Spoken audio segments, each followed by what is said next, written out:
jàngalekat nga ci université yi professeur titulaire des universités agrégé ci santé publique maanaam wér-gu-yaramu askan yëpp. li tax ñu woolu la te gërëm la ci teewaay bi mooy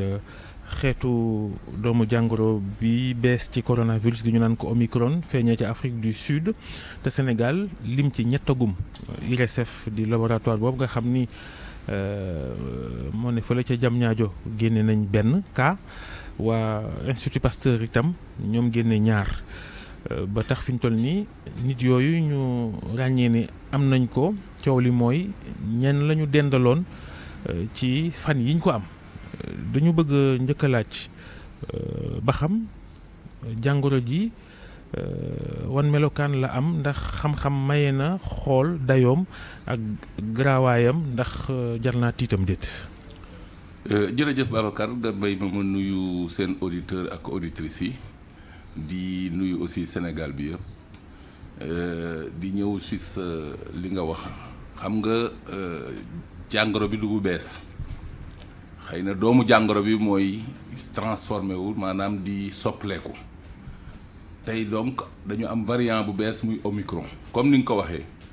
variant bi Afrique du Sud la feeñee c'est pas la première fois parce que amoon na beneen variant maanaam variant bêta je crois foofu la feeñee woon variant bi mu feeñee aussi li mu wone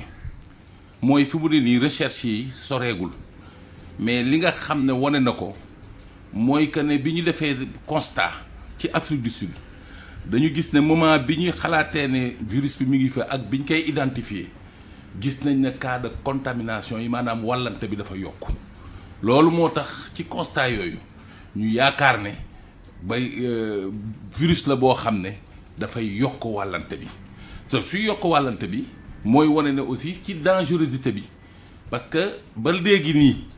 mënuñu wax ci monde bi amaguñ benn mort boo xam ne relié na ak Omicron wante li ñu mën a wax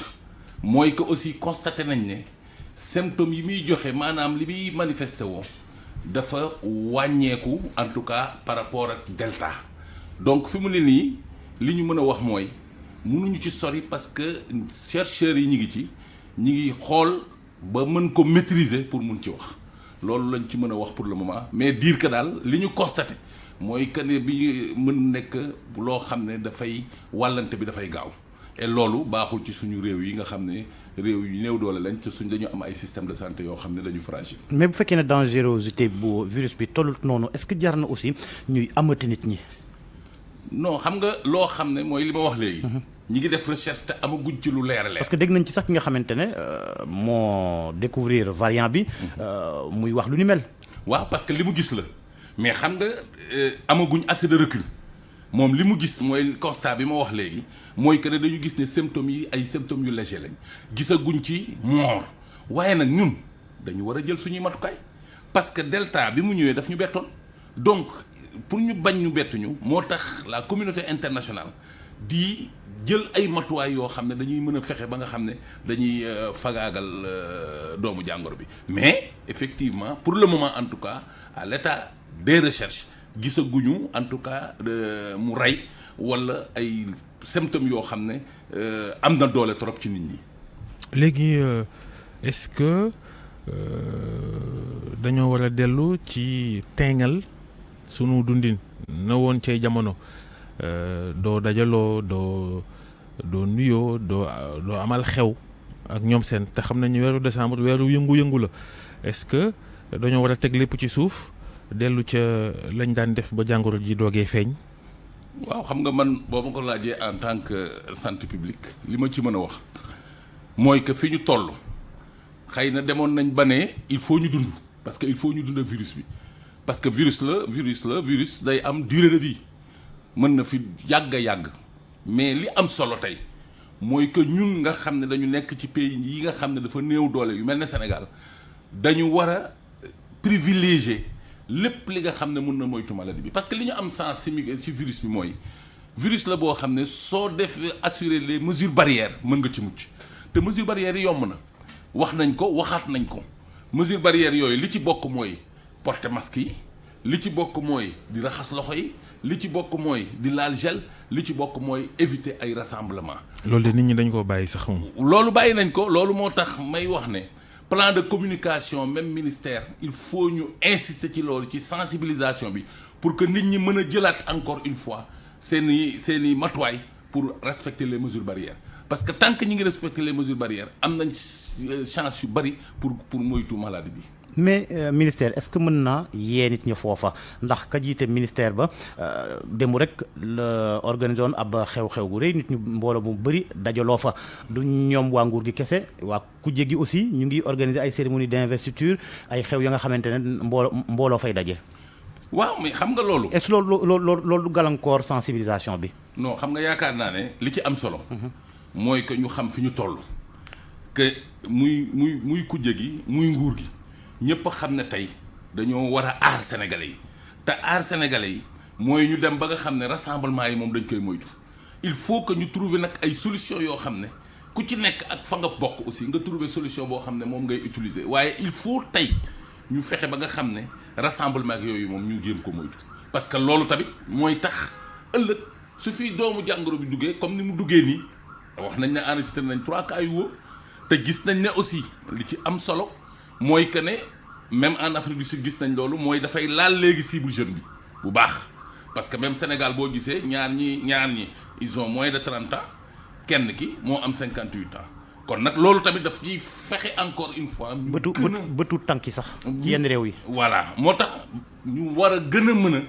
dem encore une fois ci sensibilisation bi fexe ba nit ñi. muy communauté bi ñëpp dugg ci pour que ñu mën a. mais liy dëgg nag mooy nit ñi dañoo war a ñàkku ji. ndax ba fii Sénégal foog naa yeggaguñ sax ci million ak genn wàll ci ñi ñàkku ci askan wa xool xam ni toll nañ ci fukki million ak juróom-ñaar ci ay doomi aadama nit ñi waa lu tax ñoom duñ ñàkku ji nag. waaw Babacar loolu nag mooy wax ji xam nga Sénégal yaakaar naa ne bokk na ci pays yi nga xam ne ñoo gën a farlu woon pour am ay vaccin bàkku nañ ko fi wax nañ ko fi. bu ñu demee nag ba yoree vaccin yooyu te nit ñi bañ a dem di ko dem vacciné wu keroog maa ngi wax ne nee naa ñi nga xam ne sont sceptiques mais war nañ xam ne ñi nga xam ne vacciné wu nañ depuis 1 an amul benn cas grave bu grave boo xam ne génne nañ ko. ñi ñàkku ñëpp ñu ngi ne cocc. ñu ngi ne cocc kon loolu mooy wane ne ñi nga xam ne dañu ragaloon vaccin bi wax dëgg yàlla comme def nañ 1 an ñi nga xam ne presque def nañ 1 an dara jotu leen war nañ mën a nag aujourd'hui dem di vacciner wu. est-ce que duñu wax ñi ñàkkuwul ne Omicron mii ñuy coow bu la fi fekkee dana la sonal. dana leen sonal bu baax a baax parce que le problème mooy toujours virus bi moom ñi nga xam ne ñoo ñàkk ñoo ëpp chance génn ci que ñi nga xam ne vacciné wuñ xam nga ñi ngi wax ne vaccin bi dafay maanaam Omicron mën na am dafay wàññi doole vaccin bi mais da koy wàññi rek de mais du ko annuler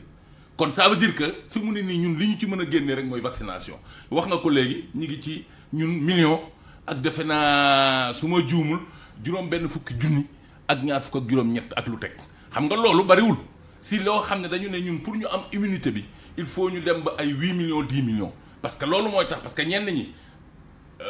doomu jàngoro bi dugg na leen ba nga xam ne am nañ immunité naturelle am na ñoo xam ne vacciné wu nañ loolu yëpp suñ ko boolee mooy permettre demain ñu am immunité boo xam ne même bu këyee du fi indi gàllankoor yu bari parce que virus bi gis nañ ne effectivement ñi am na ñu bari ñoo xam ne am nañ feebar bi dugg na leen wante loolu gis nañ ko ci delta ñu bari amoon nañ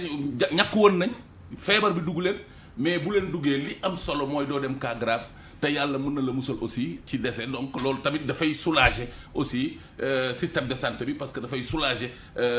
kii de réanimation. mais est-ce que aussi waruñoo changer stratégie ci wàllum vaccination bi dem jege nit ñi comme ni ko yeneen réew yi defee woon taxawal ay vaccinodrome. loolu mooy wax bi c'est-à-dire que Sénégal tey ñun am nañ expérience bu wóor a wóor ci PV dañuy dem fekk nit ñi fa ñu nekk dañuy dem ci gare routière yi tey. yaakaar naa ne CNG bi mi ngi ci yoon boobu parce que il faut ñu dem fekk nit ñi fa ñu nekk maanaam il faut ñu fekk leen ci gare routière yi il faut ñu fekk leen ci point de rassemblement yi fi nga xam ne nit ñi fa la ñuy daje bu boobaa dana fekk en amont fekk ñu sensibiliser leen ba nga xam ne bu ñu ñëwee lu bon boo ñëwee sur fukk da nga mën a ñàkk juróom-ñett xëy na ñaari danañ bañ waaye di nga mën a makk loolu mooy mën a tax non seulement ñu utiliser stock vaccin yi fi nekk mais mooy permettre aussi ëllëg ñëpp mën a vacciner wu ci jàmm. est-ce que duñu indi ci Sénégal li ñuy wax passe sanitaire maanaam bu xew amee wala bërëb bu mbooloo di daje ku indiwul carte ñàkku ñu war mu leer na ne vacciné nañ la doo dugg. est-ce que loolu tamit jarul ñu indi ko ci réew mi. man de ànd parce que bayal beeg neexal bi ak ragal gi kilifa yi ragal coow am ci dëkk bi bokk na ci liy yàq xeex bi ñuy xeex coronavirus est-ce que waruñoo imposer nit ñi li ñuy wax passe sanitaire. Babacar man ànd naa ci man loolu laa gëm. c'est-à-dire que gis nga tey feebar bi dañu ciy warul di ci xool lu neex demba lu neex ma demba parce que nag boo xoolee feebar boo xam ne dafay wàllaate nit ki vacciné wuwul. jël maladie bi di ko transmettre kooku dañ ci war a lu ñu war a jóg la moo tax passe sanitaire boobu man dama ci ànd que ñu mën a def passe sanitaire boo xam ne bu boobaa dana tax nit ñi dem vacciné wu parce que nit ñi il faut nga am loo leen contraindre ñenn ñi pour ñu ne ñenn ñi nangu nañ mais ñenn ñi aussi il faut am na ñu koy bañ nag naan waaw dañuy kii les libertés mais man yaakaar naa ne loolu yeneen dëkk yu mag yi bu ñu koy defee ñun war nañ ko mën a def nag parce que nag. mais dëkk yu mag yi xam nga ñun dañoo mën a tubaablu. naan ay liberté mais dëkk yu mag yooyu tey boo demee ci stade yeeg ñoom seen même ci restaurant yi boo amul carte ñàkku doo dugg. dëgg la moo tax loolu laa la wax moo tax ma ne la dañu war a am courage ñun tamit parce que waxoon nañ ko fi. justement njiitu réew mi évoqué woon na ko ba jox directive ki nga xamante ne moo di ministre de la santé. ngir mu liggéey ci. moo tax ñu ngi parce que gis naa ne ñu ngi ciy liggéey parce que gis naa ne am na ñu bari ñu ngi déposer seeni document ci plateforme bi pour ñu defal leen passe sanitaire xam naa ne peut-être dañuy xaar maximum am passe sanitaire pour que ñu mun ko appliquer parce que ñoom it en amont su fekkee ne dañu ne na ñëpp am passe sanitaire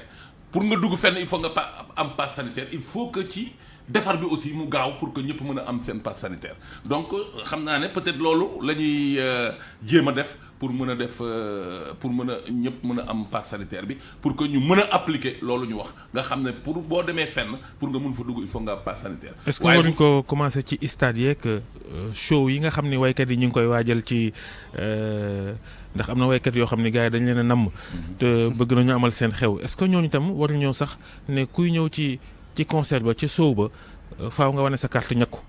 waaw moom laa la wax léegi xam nga bu fekkee ne da ngay exiger loolu il faut que en amont nit ñi buñ ko laajee nga mun leen ko jox c'est-à-dire que il faut que ñoom tamit ñu organiser wu ba nga xam ne ku laaj passe sanitaire danañ la mën a jox bu boobaa la ñuy mën a exiger loolu mais bu ñu amul loolu li ñu mën a exiger mooy ñu respecter les mesures barrières ñu respecter la distanciation sociale ñu fexe ba nga xam ne nit ñi dañuy dàndante sol seen masque bu boobaa yàlla mun na ci musal parce que nag dugg na c'est vrai mais bu fekkee ne ñun la nga xam ne démarré woon nañ ko di respecter mesures barrières yi ñëpp di ko jéem yaakaar naa ne bu ñu ko defee mën nañ ci génn. est-ce qu'il y a des risques de quatrième vague fu mu toll nii.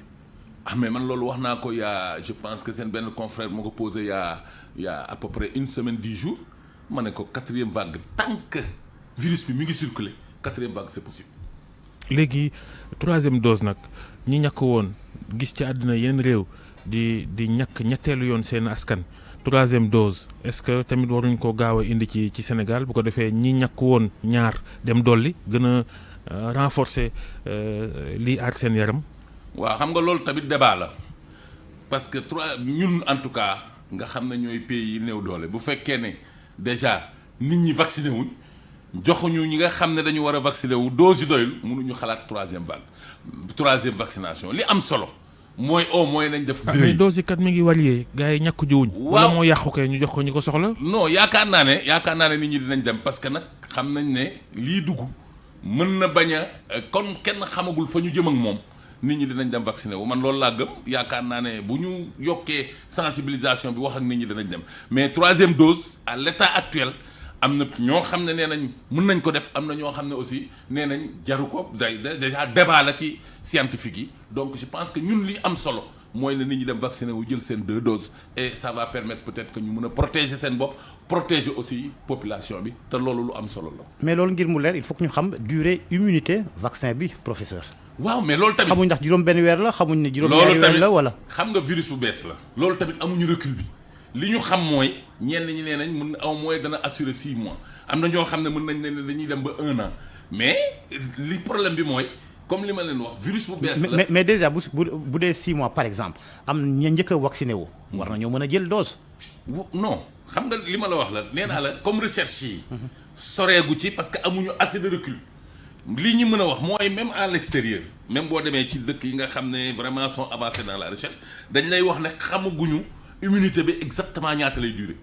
loolu mooy problème bi donc ñun li ñu mën a def rek mooy pour le moment ñi nga xam ne am nañ def nañ seen 2 doses mais ba léegi ils sont protégés donc xëy na mën na def 1 an xëy na mën na def 1 an et demi xëy na mën na aussi yem ci 1 an mais li wóor mooy am na immunité bi moom vaccin bi dina ko installer wante kenn mënagul a wax c'est avec assez de recul ñaata lay durer immunité bi. kilifa yi tamit seenu doxalin dafa sooxe ndax ministre de la santé Georges wax na la ko moom fi mu ne mi ngi ci meeting yi ndax candidat la ci mairie bu Ndakaaru waaye bu jàngoro bi defee li mu def ci àdduna ñu gis ko ak garaawaay bi doomu jàngoro bu bees feeñ ñu naan ko Omicron léegi kilifa yi taxaw ci kanam jël communication bi wax ak askan wi ñu gis ñaari laboratoire yuy wujjee di IRESSEF ak Institut Pasteur ku ne di jaay njàmbaar ni feeñal naa yëf yi loola noo ko gisee itam. waaw loolu moom je pense que ministère de la santé ci boppam wane na ne quand même dëkk bi am na ministère et que ñoom dañuy liggéey ak ministère lu ci mënti am waroon nañ parce que ministère tamit am na effectivement benn service boo xam ne moo gérer li ñuy tudde moo surveillance donc ñoom waroon nañ effectivement jël contact. jàng nañ ci yéen kaay tey ne ministère bi xëcc na seen i nopp ñooñu doon xëccoo. waaw parce que du yoon nag wax dëgg yàlla parce que c'est des laboratoires yu fi nekk